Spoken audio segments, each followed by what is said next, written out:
Congressman Byron Donalds thought he could embarrass Jasmine Crockett with a simple laugh during a House Financial Services Committee hearing. The Florida Republican's smug chuckle echoed through the chamber as a Texas Democrat finished her opening statement about banking inequalities. But what happened in the next 30 seconds completely wiped that smile off his face and left the entire room in stunned silence. Donalds leaned back in his leather chair, arms crossed, that familiar, confident grin spreading across his face. He'd dealt with progressive Democrats before. At 44, the two-term congressman from Naples had built his reputation on dismantling liberal arguments with conservative logic. Crockett, just 43 and serving her second term, seemed like an easy target. After all, she was a former public defender from Dallas talking about systemic banking issues to a room full of financial experts. The moment that laugh left his lips, cameras caught everything in devastating detail. Donald shaking his head dismissively, his gold wedding ring glinting as he gestured toward Crockett with barely concealed disdain. Committee members shifting uncomfortably in their leather chairs, sensing the temperature change in the room. Republican staffers in the gallery exchanged worried glances, recognizing that their colleague had just stepped into dangerous territory. And Crockett's face, captured in perfect high definition by CSPAN's unforgiving cameras, transforming from professional composure to something far more dangerous. The kind of expression that trial lawyers develop when they realize their opponent has just handed them the case. She set down her prepared notes with deliberate precision, looked directly at Donalds with the focus intensity of a predator who'd found her prey, and said words that would trend on social media within minutes, and define both of their careers forever. The tension in that committee room was so thick you could cut it with a knife. Democratic staffers leaned forward in their seats, sensing something big was about to happen. Republican aides frantically checked their phones, probably already drafting damage control statements. Even the usually boarded C-SPAN camera operators seemed more alert, instinctively knowing they were about to capture television gold. What made this moment even more explosive was a history between these two rising stars. Donalds and Crockett had clashed before in smaller committee hearings, but never with this level of national attention. Their opposing styles as smooth corporate confidence versus her courtroom fire have been building toward this confrontation for months. Before we dive deeper into this explosive confrontation, drop a comment telling us where you're watching from and smash that subscribe button so you never miss these incredible political showdowns that everyone's talking about. To understand why this moment became so explosive, you need to know exactly who these two powerhouse politicians are and why this committee hearing mattered so much. Byron Donalds represents everything the Republican Party loves to showcase. Born in Brooklyn but raised in Florida, he's a black conservative who climbed from insurance sales to the halls of Congress. At 44, he is married with 3 children, a devout Christian, and someone who never backs down from a fight. Donalds made national headlines when he ran for Speaker of the House, gaining support from the Freedom Caucus. He's appeared on Fox News countless times, always ready with sharp comebacks and conservative talking points. His philosophy is simple: personal responsibility over government handouts, free markets over regulation.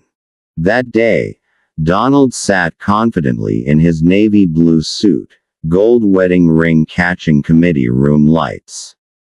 He prepared for this hearing like he prepared for every battle with facts, figures, and the absolute certainty that progressive Democrats would crumble under logical questioning. Banking inequality, please. He'd built his own financial services business before entering politics. He knew these issues inside and out. On the other side sat Jasmine Crockett, representing Texas's 30th district, covering parts of Dallas. At 43, she's a former public defender who spent years fighting for people the system tried to forget before Congress. She served in the Texas House, where she quickly gained a reputation for fiery speeches and refusing to back down from anyone. Crockett didn't just study law. She lived it, defending clients who couldn't afford high-powered attorneys, seeing firsthand how the system failed working families. That morning, Crockett wore a sharp black blazer that seemed to absorb the harsh committee room lighting. Her signature hoop earrings catching the light as she reviewed her notes one final time. Every detail of her appearance had been carefully chosen. The professional but approachable styling that said, "I belong here," without sacrificing the authenticity that connected her to her constituents back in Dallas. She'd spent weeks preparing for this hearing, not with talking points crafted by consultants, but with real stories, collected during town halls in church basement and community centers across her district. Families denied mortgages despite pristine credit histories. Small businesses shut out of lending programs designed to help them grow. Veterans who'd served their country with honor, only to find themselves unable to access basic banking services because algorithms flagged their government benefits as unstable income. This was an academic policy discussion for her. It was deeply personal, representing the lived experiences of people who trusted her with their vote and their hopes for a better future. The stakes couldn't have been higher. The House Financial Services Committee was reviewing new banking regulations that could affect millions of Americans. Democratic members wanted stronger oversight to prevent discrimination. Republicans argued that excessive regulation would hurt economic growth and limit access to credit. With control of the House hanging in the balance for future elections, every hearing became a battleground for competing visions of America. The room buzzed with anticipation. Committee Chairman Patrick McHenry had already warned members to keep things professional. C-SPAN cameras captured every angle. Financial reporters filled the press gallery, knowing that any fireworks would make headlines. Both parties had their rising stars on display, ready to create viral moments that would play on social media for days. Donalds had spent the morning reviewing his talking points with his chief of staff, confident that he could handle any progressive challenge. His media training had taught him to stay calm, stick to conservative principles, and never let Democrats control the narrative. He'd successfully debated senators, governors, and cable news hosts. A second-term congresswoman from Dallas. This should be easy. But Donald had made a critical error in preparation. He'd researched Crockett's voting record and policy positions, but he completely underestimated her background as a trial lawyer. He saw public defender and thought bleeding heart liberal. He didn't see courtroom warrior who'd spent 15 years destroying overconfident opponents who underestimated her. Crockett, meanwhile, had done her homework differently. She didn't just study Donald's positions. She studied his personality, his media appearances, his tendency toward condescension when challenged by women or people of color. She watched hours of his Fox News interviews, noting how he used dismissive laughter as a weapon to diminish opponents. She was ready for exactly this moment. The committee room itself told the story of American power dynamics. The marble walls, the formal portraits of past committee chairs, all white men until recently. The elaborate desk setup that made members look like judges presiding over financial destiny. For Crockett, walking into that room every day was a reminder of how many barriers had been broken just to get her voice heard. For Donalds, it represented the pinnacle of conservative achievement. A black Republican at the highest levels of power. The Financial Services Committee hearing started like dozens of others, boring, procedural. Phil Wood prepared statements that most Americans would never hear. But tensions have been building for weeks between progressive Democrats and conservative Republicans over banking inequality issues. Crockett had been waiting for this moment. Her opening statement wasn't just policy talk. It was a moral argument that cut straight to the heart of American economic justice. She spoke about Maria Gonzalez, a single mother from her district who'd been denied a small business loan despite perfect credit, while a white applicant with worse credentials got approved the same day. She talked about elderly black veterans unable to open basic checking accounts because banks claimed their government benefits weren't stable income. "This isn't about handouts," Crockett said, her voice rising with passion. "This is about equal access to the financial system that makes the American dream possible." When banks use algorithms that perpetuate historical discrimination, we're not just talking about business decisions. We're talking about economic apartheid. That's when Donalds made his first mistake. The laugh started as a quiet chuckle, the kind of dismissive sound that says, "Here we go again with the victim narrative." But his microphone picked it up and C-SPAN cameras caught his head shake and eye rolled perfectly. Committee members shifted uncomfortably. Even Republicans looked surprised by the obvious disrespect.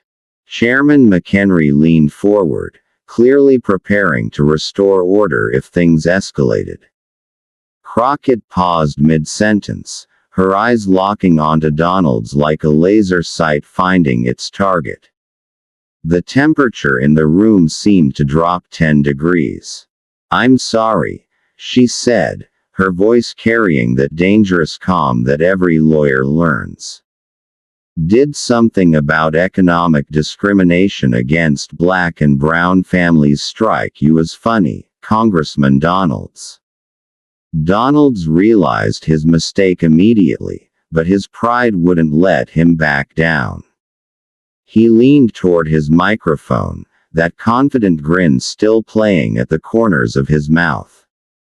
"What I find amusing, Congresswoman Crockett, is this constant need to blame systemic racism for every economic disparity instead of addressing real issues like financial literacy and personal responsibility." The room erupted. Democratic members started talking over each other. Republican staffers began frantically typing on their phones, knowing this was about to go viral for all the wrong reasons.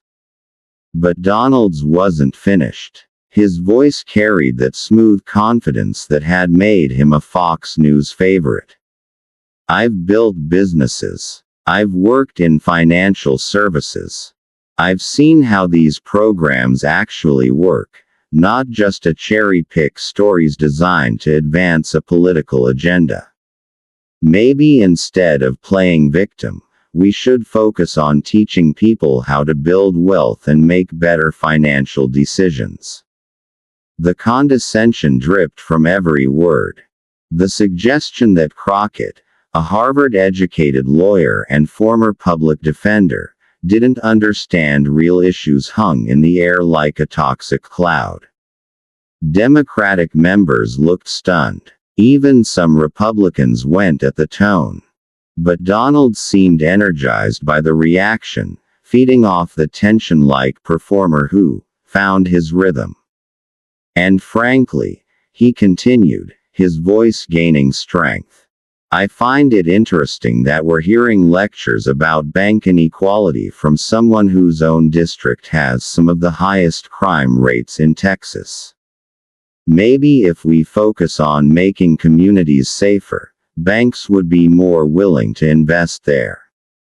But there was something else happening in that moment that the cameras couldn't fully capture: the generational and ideological divide that split black political leadership in America. Here were two successful African Americans who'd reached the highest levels of government. Yet they represented completely different philosophies about how to achieve progress and justice. Donalds represented the bootstrap conservative approach. Work hard, follow the rules, don't make excuses, and the system will reward merit. His success story was real. From Brooklyn streets to Congress, building businesses and wealth through determination and conservative principles. Crockett embodied a systemic change progressive approach. Acknowledge that the system has built-in barriers. Fight to remove those obstacles and ensure that individual success stories don't obscure ongoing injustices that affect millions. Their clash wasn't just about banking policy. It was about fundamentally different views of how America works and what government should do about persistent inequalities.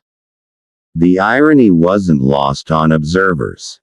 Two black politicians arguing about whether systemic racism still significantly impacts economic opportunity while sitting in a committee room where they were among the first African Americans ever to hold such positions of power. The pause stretched for what felt like an eternity. Crockett sat perfectly still, her hands folded on the table, her expression unreadable. Donalds maintained his confident posture, apparently satisfied with his performance. Chairman McHenry started to call for order, but Crockett raised one finger, a gesture so slight and controlled that it commanded instant attention from everyone in the room. The psychological dynamics of that moment were fascinating to watch. Donalds, accustomed to being the smartest person in most rooms, had clearly expected Crockett to respond offensively to his attacks. His body language suggested complete confidence, leaning back, arms crossed. That slight smile suggesting he was enjoying the intellectual combat. But Crockett's response revealed years of courtroom experience dealing with exactly this type of opponent. She'd faced down prosecutors, judges, and defense attorneys who thought they could intimidate or outsmart her. Her stillness was an uncertainty. It was a predatory calm of someone calculating exactly how to dismantle an overconfident adversary. The generational divide was also crucial. At 44 and 43, respectively, both politicians represented a new generation of leaders who'd grown up in the social media age. They understood that moments like this wouldn't just be reported in newspapers. They'd be clipped, shared, memed, and analyzed by millions of people within hours. Donald seemed to forget this reality in his moment of perceived triumph. His comfortable grin suggested he thought he was winning a private debate, not performing for a global audience that would judge every expression, every gesture, every word. Mr. Chairman, I'd like to respond to the congressman's observations. What happened next became the most watched congressional hearing clip of the entire year. Jasmine Crockett didn't just respond to Byron Donalds. She systematically dismantled with the precision of a surgeon and the fury of a woman who had heard these talking points her entire career. She stood up slowly, deliberately, her black blazer sharp against the committee room's beige backdrop. Every camera in the room focused on her face as she began speaking in that controlled, measured tone that trial lawyers use when they're about to destroy a witness. "Congressman Donald, I want to thank you for that illuminating response. It perfectly demonstrates exactly why we need stronger banking regulations and oversight." Donald shifted in his seat, his confident smile wavering slightly. Something in her tone suggested this wasn't going to be the defensive reaction he'd expected. "You see, what you just did, dismissing legitimate concerns about discrimination as playing victim while simultaneously suggesting that communities with higher crime rates somehow deserve less access to financial services. That's not just bad policy. That's exactly the kind of thinking that created these disparities in the first place." Her voice began to rise, each word carefully chosen and delivered with devastating effect. "You want to talk about financial literacy? Let's talk about it. I represent a district where the average household income is $45,000 a year. You represent a district where it's $65,000. I represent communities that were literally redlined for decades, where banks refuse to make loans based on zip codes alone. You represent some of the wealthiest communities in Florida, where generational wealth has been protected and preserved for centuries." Donald tried to interrupt, leaning toward his microphone, but Crockett cut him off with the authority of someone who'd spent years controlling courtrooms. "I'm not finished, Congressman. You had your time to laugh and lecture. Now it's my turn." The room fell completely silent. Even the stenographer seemed to pause, fingers hovering over keys. "You want to discuss personal responsibility? Let's discuss it. I worked my way through college and law school. I spent 15 years as a public defender, representing people who couldn't afford attorneys, fighting a system that was stacked against them from day one. I've seen what happens when banks use objective criteria that somehow always seem to disadvantage the same communities." She pulled out a folder from her briefcase, her movements precise and controlled. "Since you brought up my district, let me share some facts. In the past 5 years, banks in your district approved 78% of small business loan applications.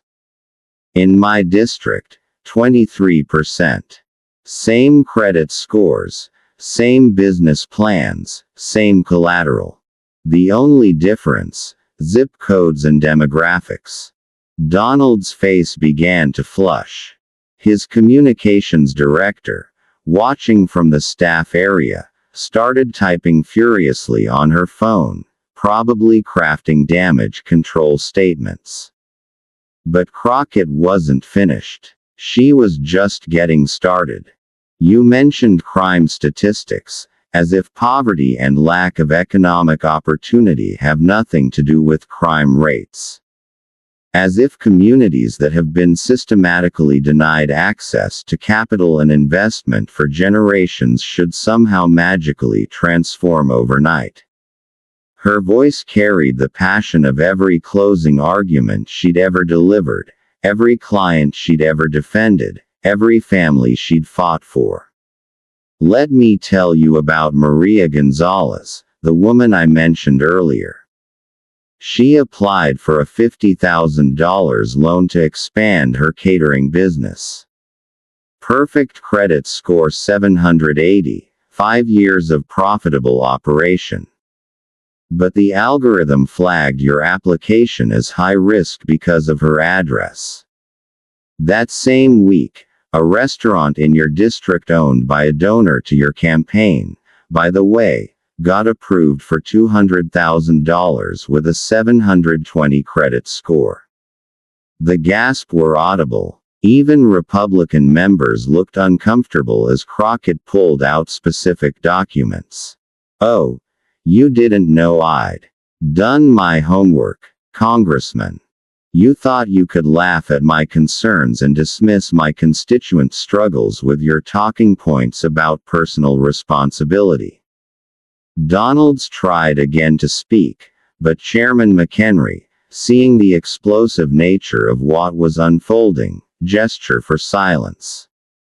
Crockett's voice dropped to almost a whisper, forcing everyone to lean in to hear her words. "But here's what really bothers me about your response, Congressman Donalds. You're a black man. You know, or you should know what it feels like to be judged, dismissed, and underestimated. Yet here you sit, laughing at other people's struggles, repeating the same rhetoric that was used to justify discrimination against our grandparents." The impact was devastating. Several people in the gallery audibly gasped. Democratic members looked stunned by the directness of the attack. Even some Republicans shifted uncomfortably, recognizing that this had moved far beyond typical political sparring.